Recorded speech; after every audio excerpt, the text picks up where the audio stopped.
नमस्कार। एक बार फिर से आप सभी का इस चैनल में हार्दिक स्वागत है, अभिनंदन है।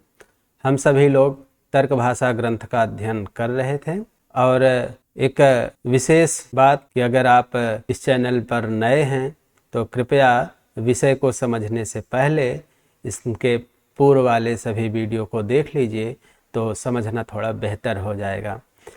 तो हम लोग पूर्व की कक्षा में यह पढ़ चुके थे कि प्रमाणादि जो षोडश पदार्थ हैं, इनके तत्वज्ञान से निःश्रेयस की प्राप्ति होती है, मोक्ष की प्राप्ति होती है। और तर्क भाषाकार ने यह भी बताया कि प्रमाणादि का तत्वज्ञान तब तक नहीं हो सकता जब तक इनके उद्देश्य, लक्षण और परीक्षा न की जाए।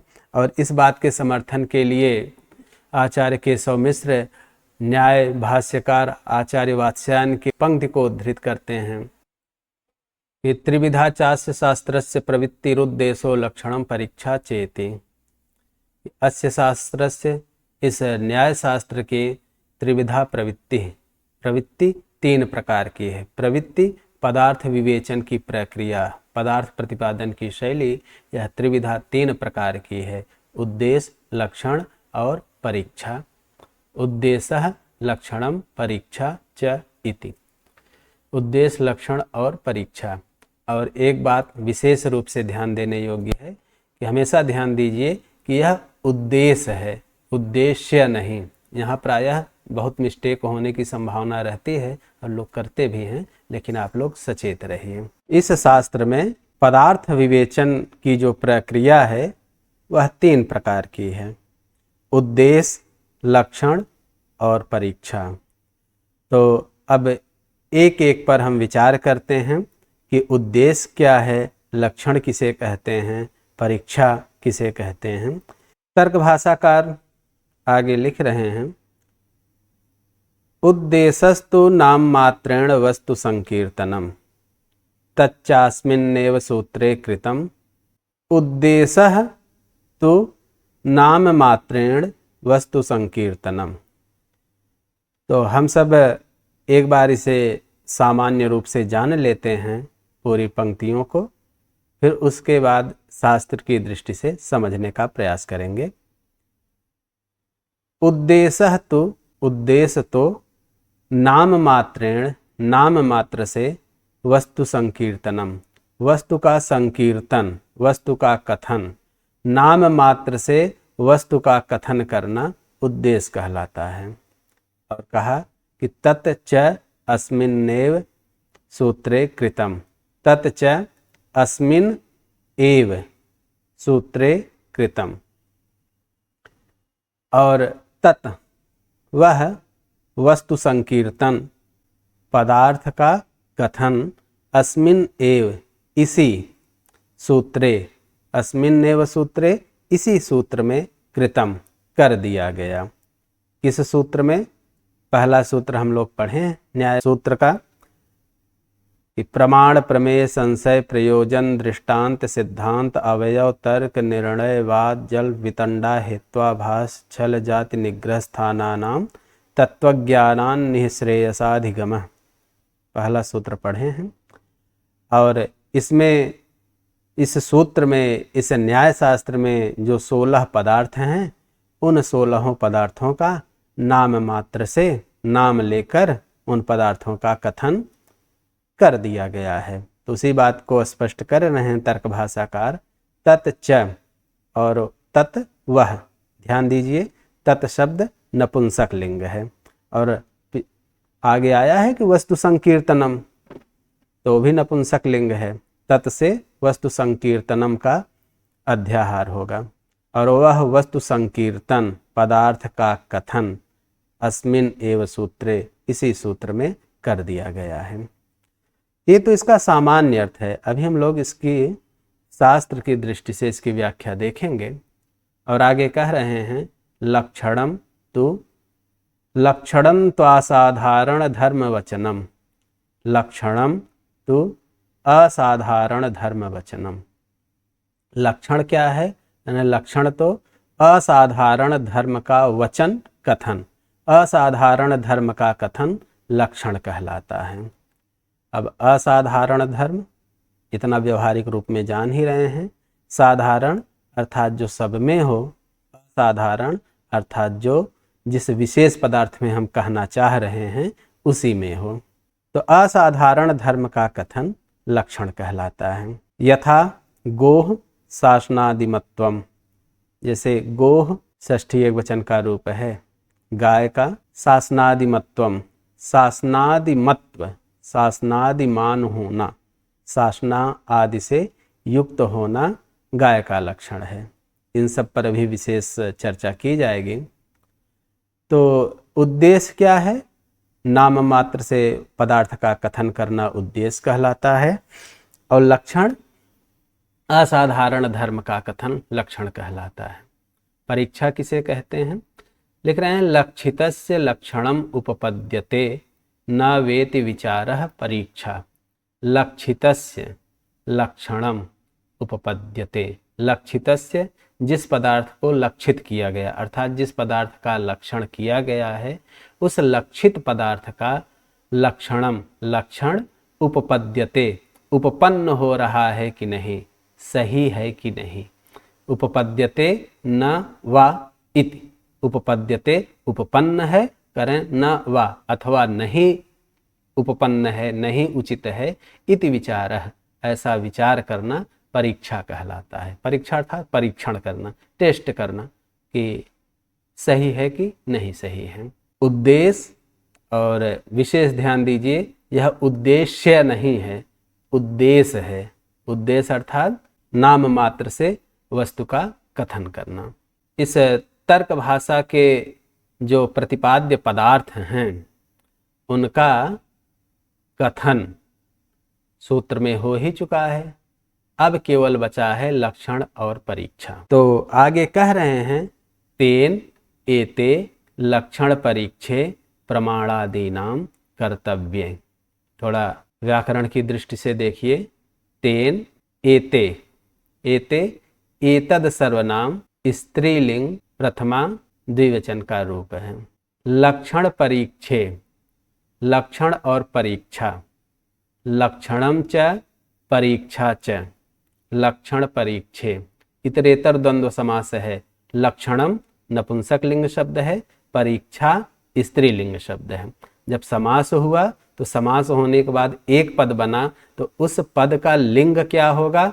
आप लोग पढ़ के आए होंगे कि परवल लिंगम द्वंद्व तत्पुरुषयोः, कि जो बाद वाला पद होगा उसका जो लिंग होगा वही समस्त पद का लिंग होगा। तो लक्षण परीक्षा में जब समास हुआ लक्षण परीक्षा बना, इसका लिंग क्या होगा? स्त्रीलिंग में है, और दो हैं इतरेतर द्वंद्व समास हुआ है तो द्विवचन में परीक्षे बना। जैसे बालिका बालिके, वैसे ही लक्षण परीक्षे द्विवचन में है। एते इन्हीं लक्षण परीक्षा के लिए आया है, ये स्त्रीलिंग में है तो एते, ऐसा, एते, एता ऐसे रूप चलता है।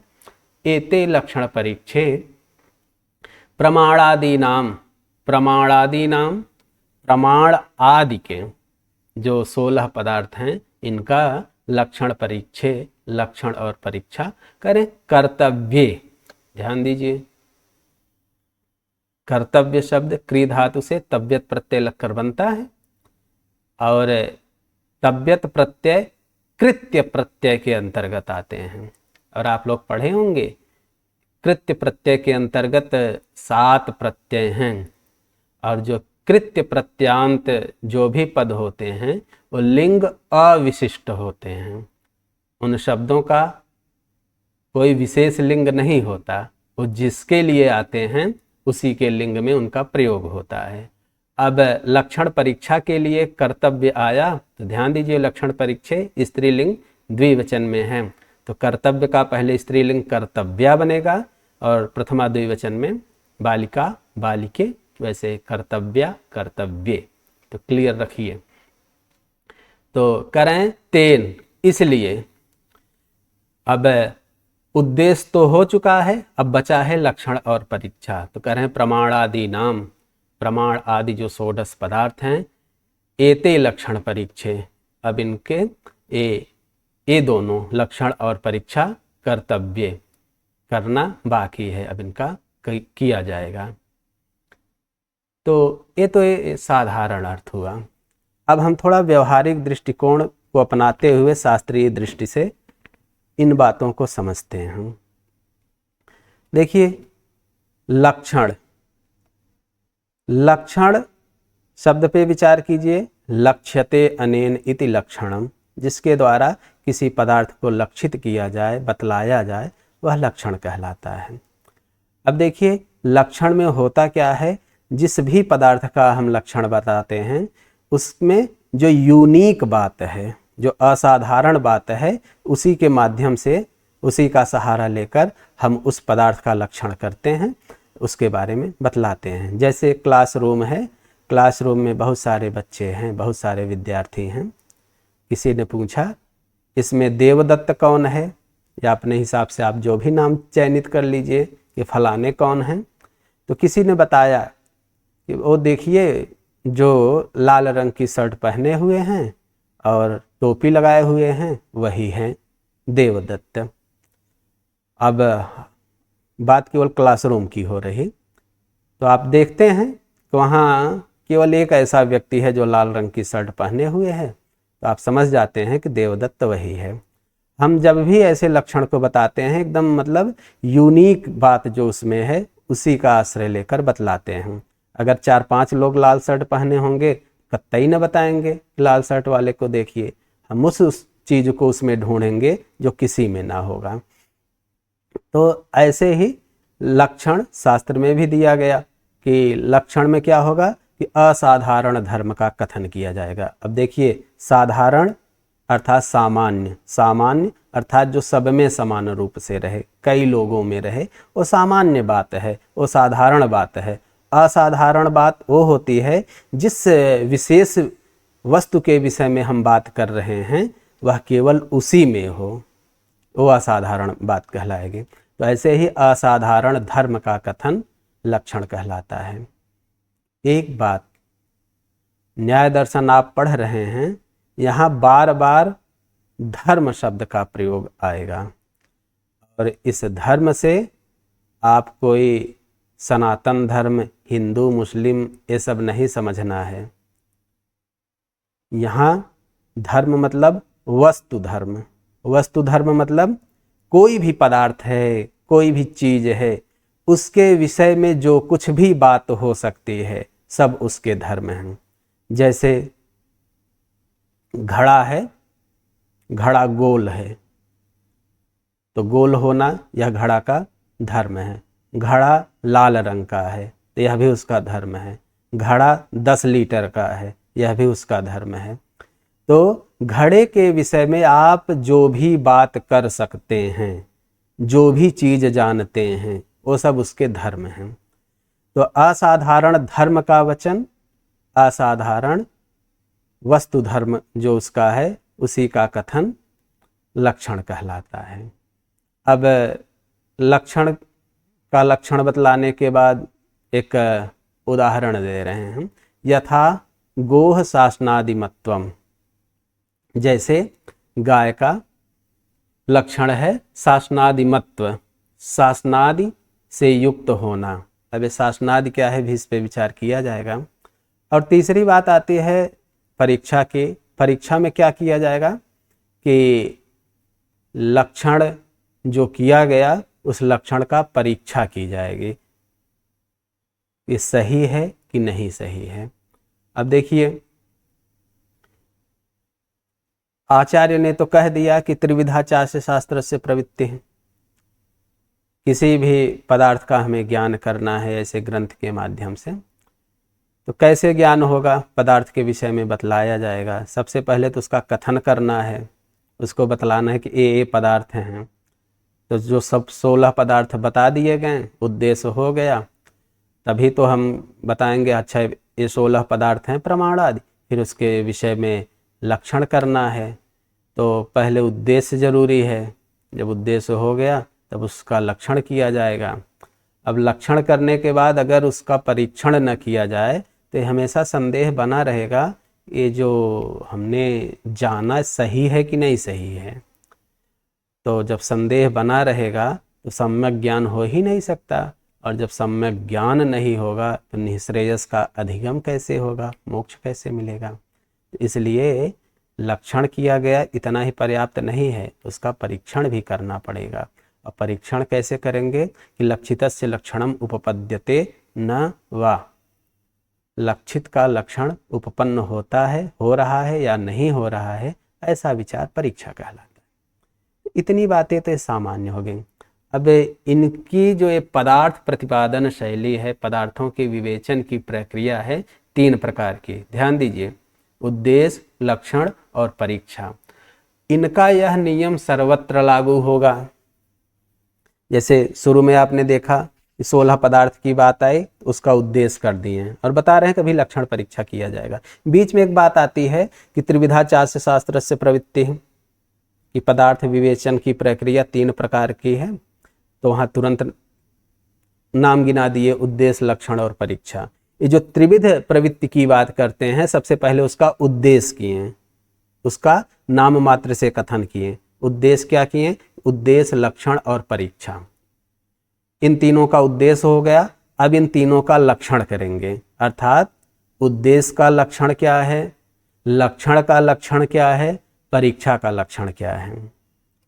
और फिर इन तीनों के लक्षण की परीक्षा करेंगे, अर्थात उद्देश्य की लक्षण की परीक्षा की जाएगी, लक्षण के लक्षण की परीक्षा की जाएगी और परीक्षा के लक्षण की परीक्षा की जाएगी। तो इतनी बात समझ में आ गई। तो अब हम कुछ लक्ष्य और लक्षण के विषय में जान लेते हैं। लक्षण और लक्ष्य, जब भी हम किसी पदार्थ का लक्षण करेंगे तो उसको चेक जरूर करेंगे वो सही है कि नहीं। और लक्षण और लक्ष्य को समझिए।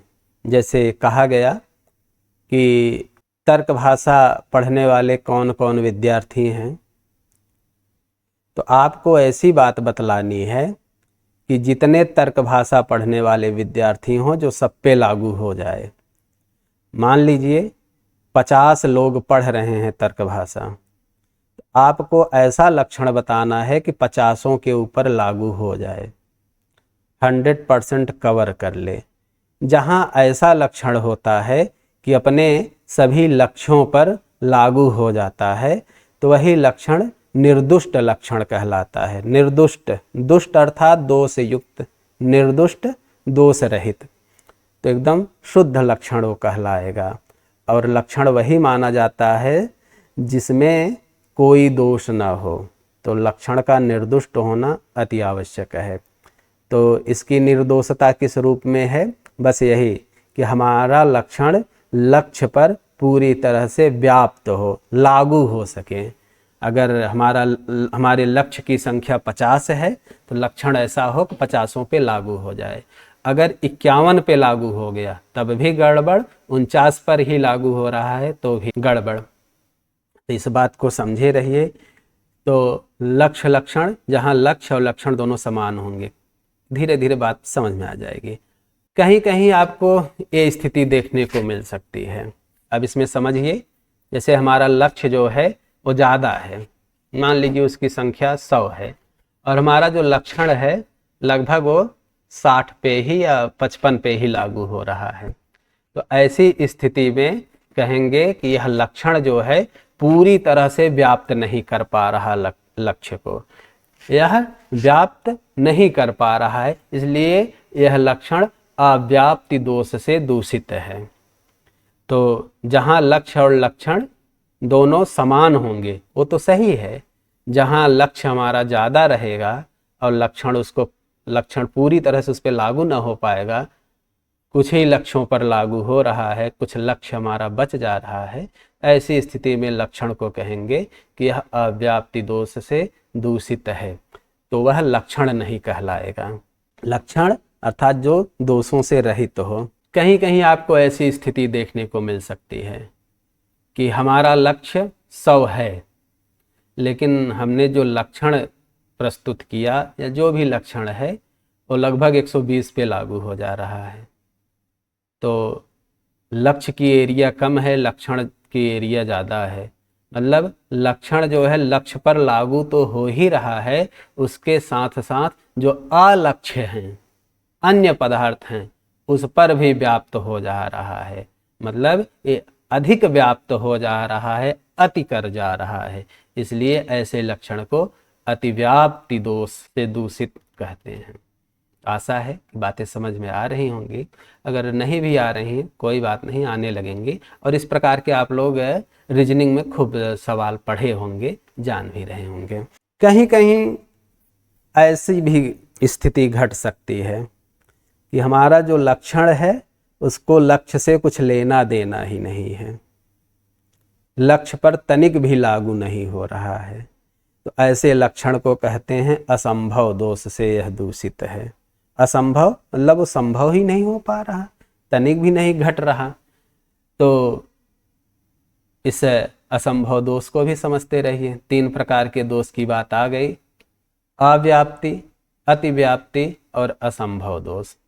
और तीनों को कोशिश कीजिए समझने की। एक स्थिति और घटती है इस प्रकार से कि हमारा लक्षण कुछ ऐसा होगा कि थोड़े से लक्ष्य पर लागू हो रहा है और थोड़ा अलक्ष्य पर लागू हो रहा है।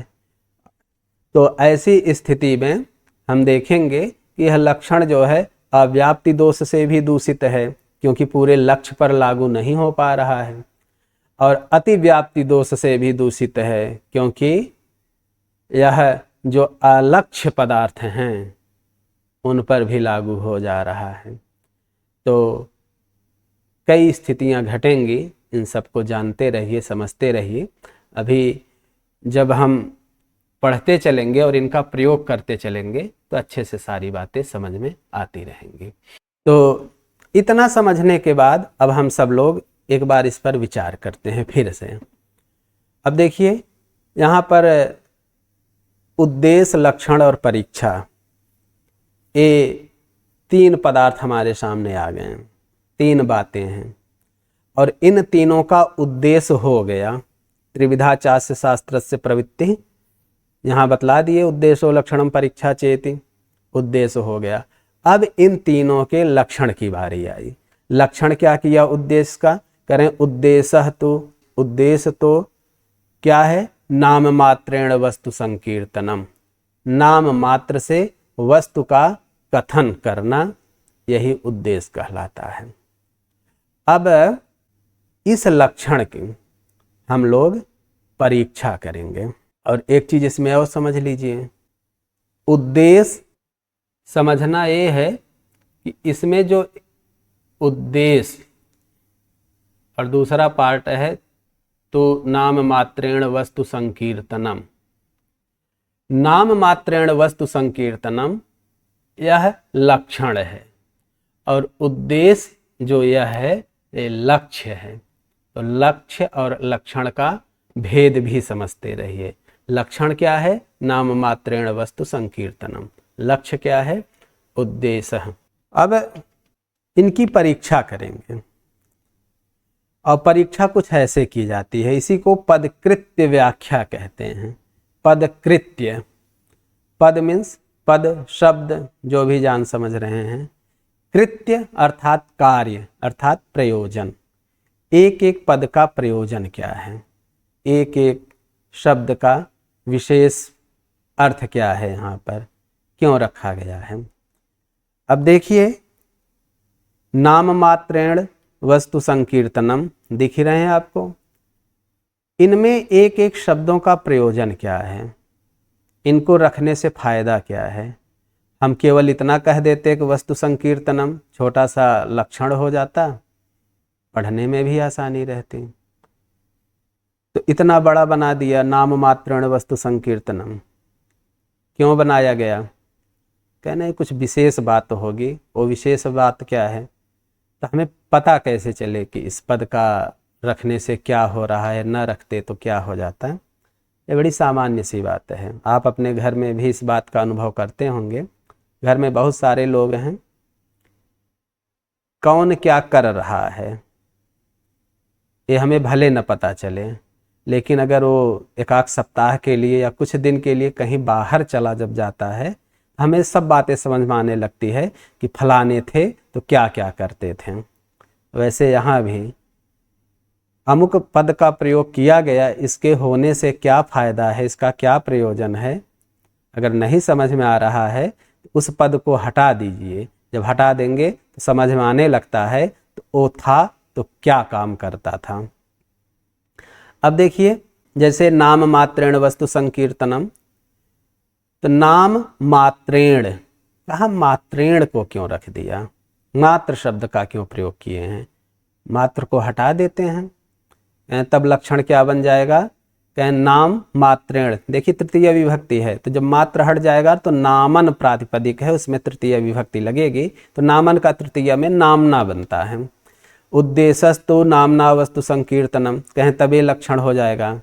कहें कि वस्तु संकीर्तनम, वस्तु का संकीर्तन, वस्तु का कथन। कहा नामना, नाम से वस्तु का संकीर्तन, नाम लेकर वस्तु का कथन करना, कहे ये उद्देश्य कहलाने लगेगा। कहें तो ठीक है, जहाँ उद्देश्य हुआ है वहाँ तो ठीक है, लेकिन जहाँ लक्षण, परीक्षा या आदि कहीं भी नाम दिख गया, हर जगह उद्देश्य होने लगेगा। जैसे त्रिविधा चास्य शास्त्र से प्रवृत्ति हमने देखा, वहाँ जब पहली बार उद्देश्य आया, लक्षण आया, परीक्षा आया, तो इनका उद्देश्य था।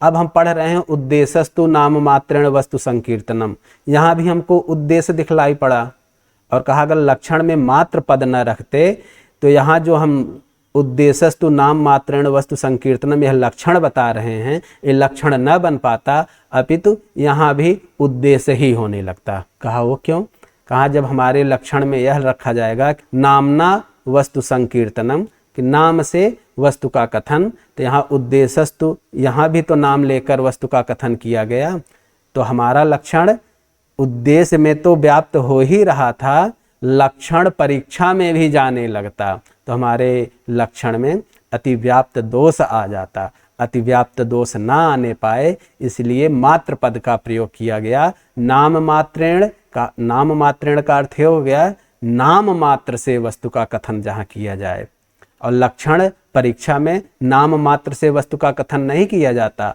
अपितु नाम के साथ साथ वहाँ लक्षण परीक्षा एक्स्ट्रा भी रहते हैं। इसलिए मात्र पद का रखना बहुत जरूरी है, नहीं तो हमारे लक्षण में अतिव्याप्त दोष आ जाएगा। कहें ठीक है, नाम के साथ मात्र रखना ही है आपको, एक काम कीजिए पूरे को हटा दीजिए, केवल वस्तु संकीर्तनम कर दीजिए। कहा अगर वस्तु संकीर्तनम पदार्थ का कथन, कहा कहीं भी पदार्थ का कथन रहेगा, हर जगह उद्देश्य होने लगेगा, लेकिन हर जगह उद्देश्य नहीं होता। अब जहाँ उद्देश्य किया गया है वहीं उद्देश्य होता है, जहाँ लक्षण परीक्षा की बात आएगी तो वो उद्देश्य नहीं होता। अगर वस्तु संकीर्तनम केवल इतना ही लक्षण रहेगा तब तो गड़बड़ हो जाएगा, तब तो जहाँ लक्षण और परीक्षा की बात होगी वहाँ भी उद्देश्य होने लगेगा। कहा इसलिए नाम मात्रेण पद को भी रखना जरूरी है। फिर आता है कि वस्तु संकीर्तनम में वस्तु पद को क्यों रखा गया है। कहा नाम मात्रेण संकीर्तनम, वस्तु न रखते तो। कहा कि अब ध्यान दीजिएगा, ये उद्देश्य, लक्षण और परीक्षा ये स्पेशली कॉन्सेप्ट हैं न्याय शास्त्र के। कहा कि नाम मात्रेण वस्तु संकीर्तनम, अगर केवल संकीर्तनम, जहाँ कहीं भी प्रमाण प्रमेय सब नाम आते, हर जगह जो है उद्देश्य होने लगता। तो नाम मात्रेण वस्तु संकीर्तनम, नाम मात्र से वस्तु का पदार्थ का कथन किया जाना ही उद्देश्य है, और यह कथन जो प्रथमतः होता है उसी को उद्देश्य कहते हैं। जैसे प्रथम सूत्र में जब आया कि प्रमाण प्रमेय संशय प्रयोजन, यहाँ पर जब पहली बार इन पदार्थों का नाम लिया गया तो यही उद्देश्य कहलाएगा। अब इसके बाद सूत्रों में जहाँ कहीं भी प्रमाण का नाम आएगा उद्देश्य नहीं कहलाएगा। उद्देश्य मतलब प्रथम उच्चारण, इस बात को जानते रहिए। और आगे स्पष्ट कर रहे हैं कि तच्चास्मिन्नेव सूत्रे कृतम, और तत् और वह वस्तु संकीर्तन अस्मिन्नेव सूत्रे कृतम, अस्मिन एव। ध्यान दीजिएगा, ये अस्मिन नैव नहीं है, अस्मिन्नेव है। अगर अय की मात्रा लगा देंगे तब पदच्छेद करेंगे, ए बनने लगेगा, अस्मिन न एव। तो इस बात पर ध्यान दीजिएगा, ए की मात्रा है, अय नहीं है, अस्मिन एव। यहाँ जो आपको डबल न दिखलाई पड़ रहा है, संधि में आप पढ़े होंगे तो उन सबको एक बार रिवीजन कर लीजिएगा। कहा कि वह वस्तु संकीर्तन अस्मिन एव सूत्रे, इसी सूत्र में, किस सूत्र में, जो न्याय सूत्र का पहला सूत्र है उसमें कर दिया गया। तो हमने उद्देश्य का उद्देश्य पढ़ लिया, उद्देश्य का लक्षण हो गया, और परीक्षा भी हमने करके देख ली कि एक एक पद का क्या मतलब है। अब फिर हमने एकदम ठोंक बजा कर देख लिया, हाँ ये लक्षण एकदम सही है। अब लक्षण की बात आती है, लक्षण का लक्षण हम देखते हैं, क्योंकि लक्षण का उद्देश्य त्रिविधा चास्य शास्त्र से प्रवृत्ति इस वाक्य में हो चुका है। अब लक्षण के लक्षण की बारी है। लक्षण क्या है बता रहे हैं, लक्षणम तु असाधारण धर्म कथनम। लक्षण जो है यह असाधारण धर्म का वचनम, वचन कथन, असाधारण धर्म का कथन ही लक्षण कहलाता है।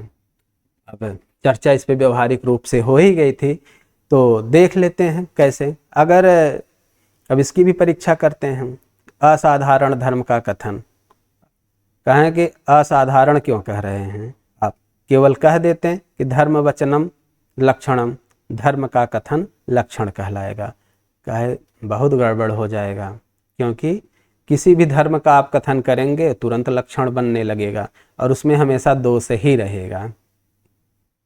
जैसे लक्षण कर दिया गया कि भाई गाय किसे कहते हैं, गाय का लक्षण बता दिए, जिसकी 4 टांगे हैं, 4 पैर हैं, वो गाय है।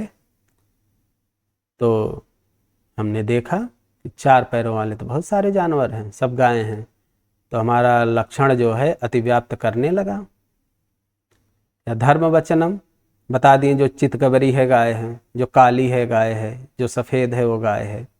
किसी भी धर्म का कथन करेंगे वो सब लक्षण बनने लगेगा। अब अगर केवल इतना कह दिया जाए जो चितकबरी है वो गाय है, तो क्या गाय ही चितकबरी होती है? बहुत सारे पशु ऐसे होंगे, जेब्रा उब्रा टाइप जो बड़े चितकबरे होंगे, तो गाय का लक्षण वहाँ भी जाने लगेगा, तो बड़ा गड़बड़ हो जाएगा। अगर केवल लक्षण इतना रखें कि धर्म वचनम लक्षणम, किसी भी धर्म का आप कथन करेंगे वो लक्षण बनने लगेगा, और वो तो हमेशा अतिव्याप्त दोष से ही दूषित होता रहेगा। कहा ठीक है, तो धर्म वचनम ज़्यादा आपको छोटा पड़ रहा है, थोड़ा बड़ा लक्षण बना लीजिए, लिख दीजिए साधारण धर्म वचनम। कहा साधारण धर्म वचन ऐसा कहेंगे तो भी गड़बड़ है, क्योंकि साधारण धर्म का कथन, जैसे गाय है, गाय के पास पूँछ होती है, कह दिया गया जो पूँछ से युक्त है वो गाय है, साधारण धर्म। अब हम देखेंगे वो पूँछ केवल गाय में नहीं, बहुत सारे जानवर हैं उनमें होती है, तो गाय का लक्षण वहाँ अतिव्याप्त करने लगेगा। तो साधारण धर्म वचनम यह अगर लक्षण रखेंगे तो जब हम परीक्षा करते हैं तो ये युक्त नहीं है, ये तो दोषपूर्ण है, और सर्वथा जो निर्दोष होगा वही लक्षण बन पाएगा। कहें असाधारण धर्म वचनम, असाधारण धर्म का कथन लक्षण कहलाता है। तो कहा अच्छा एक आप उदाहरण बता ही दीजिए। कहा यथा, जैसे गो, गाय का गो षष्ठी एक वचन है, रूप याद कर लीजिए। शासनादिमत्वम, शासनादिमत, फिर आगे त्वल प्रत्यय है, शासनादिमत शासनादिमान, शासना आदि से युक्त होना जैसे गाय का लक्षण है। जो शासनादिमान है, जो शासना आदि से युक्त है वह गाय है। शासना कहते हैं गल कंबल को, गाय के आगे मुंह के पास से लेकर आगे वाले पैरों तक जो एकदम लटकता हुआ भाग होता है उसी को शासना कहते हैं हम। तो शासना आदि से युक्त होना यह गाय का लक्षण है। जब हम इसकी परीक्षा करते हैं देखते हैं कि जितनी गायें हैं सबके पास शासना आदि हैं, और भैंस के पास नहीं है, चौपाए जानवर जो हैं, और मनुष्यों के पास नहीं है, मतलब किसी के पास नहीं हो, स्पेशली गाय के पास ही होता है। इसलिए यह गाय का लक्षण कि शासनादिमत्वम गोत्वम, यह निर्दुष्ट लक्षण है। तो लक्षण का जो लक्षण किया गया कि असाधारण धर्म वचनम, यह एकदम युक्त है। अब आगे बात आती है परीक्षा किसे कहते हैं, तो परीक्षा का लक्षण कर रहे हैं। अब ध्यान दीजिएगा, लक्षणम तो असाधारण धर्म वचनम, यहाँ तू शब्द आपको मिल रहा है। तू शब्द जो है व्यवच्छेदक होता है, एक दूसरे से डिफरेंस को बताने के लिए। कहा उद्देश्य वैसा होता होगा लेकिन लक्षण तो ऐसा होता है। ध्यान दीजिए, लक्षणम यह लक्ष्य है। असाधारण धर्म वचनम, यह लक्षण है। हर जगह ये नज़रिया आपकी होनी चाहिए। विषय को गंभीरता से समझते चलिए, आगे तब सरल हो जाएगा। अब आगे परीक्षा के विषय में बता रहे हैं कि लक्षितस्य लक्षणम उपपद्यते न वा इति विचारः परीक्षा। लक्षितस्य, जो लक्षित है, लक्षित पदार्थ था जिसका लक्षण किया जा चुका है, ऐसे का लक्षित का लक्षण उपपद्यते, उपपन्न होता है। उपपन्न होना, उचित होना, समीचीन होना, उपयुक्त होना, बहुत सारे अर्थ हैं। उपपद्यते मतलब ठीक है, न वा अथवा नहीं, इति विचार है, ऐसा विचार जो है परीक्षा कहलाता है। परीक्षण में यही करते हैं हम कि अमुक चीज़ सही है कि गलत है। तो ये सब हम लोगों ने देखा। तो बात करते हैं अपने जो षोडश पदार्थ हैं, उन 16 जो पदार्थ हैं उनका उद्देश्य हो चुका है उसी सूत्र में। अब बचा है लक्षण और परीक्षा। तो कह रहे हैं कि तेन, इसलिए प्रमाणादि नाम, प्रमाणादि 16 पदार्थों का एते लक्षण परीक्षण, ये लक्षण और परीक्षा कर्तव्य, करना है। पदार्थ विवेचन की जो प्रक्रिया है, इनकी त्रिविध प्रक्रिया, इसको हर जगह आप लागू कीजिएगा। 16 पदार्थों की बात आई, उद्देश्य किए हैं, अब आगे उनका लक्षण और परीक्षा करेंगे। परीक्षा में एक विशेष बात यह है कि जब भी किसी पदार्थ का लक्षण करेंगे उसकी परीक्षा करेंगे। अब परीक्षा 2 प्रकार से होगी। एक तो हमने जो लक्षण किया उसकी परीक्षा करेंगे, और जो दूसरे आचार्यों ने लक्षण किया है उसका भी परीक्षा करेंगे। और एक बात ध्यान दीजिएगा, पिष्ट पेषण शास्त्र में स्वीकार नहीं है। अगर किसी आचार्य ने लक्षण किया है, वह लक्षण सही है, कोई दूसरा आचार्य आएगा तो फिर से लक्षण करने की ज़रूरत नहीं है। हाँ, वो तब करेगा जब उसको उसमें दोष दिखेगा। किसी दूसरे आचार्य ने कोई लक्षण किया है तो उसमें पहले दोष दिखलाएंगे कि इनका लक्षण सही नहीं है, फिर अपना लक्षण प्रस्तुत करेंगे। तो 2 प्रकार की बातें हैं इसमें कि हमने जो लक्षण किया उस पर विचार करेंगे, दूसरे आचार्यों ने जो लक्षण किया है उस पर भी विचार करेंगे। अब इन 16 पदार्थों का लक्षण परीक्षण करना बाकी है, अगली कक्षा में हम लोग पढ़ेंगे। आज की कक्षा में बस इतना ही। अब हम लोग अगली कक्षा में फिर प्रमाण का लक्षण पढ़ेंगे, उसका परीक्षण करेंगे, जो भी बातें आएंगे वहाँ पढ़ेंगे। और आप सभी से फिर से वही विनम्र अनुरोध कि इस चैनल को, इस वीडियो को अधिक से अधिक सब्सक्राइब कीजिए, करवाइए, शेयर कीजिए, और इस चैनल को जितना हो सके प्रसारित कीजिए ताकि अधिक से अधिक लोग लाभान्वित हो सकें। मिलते हैं अगली कक्षा में। नमस्कार।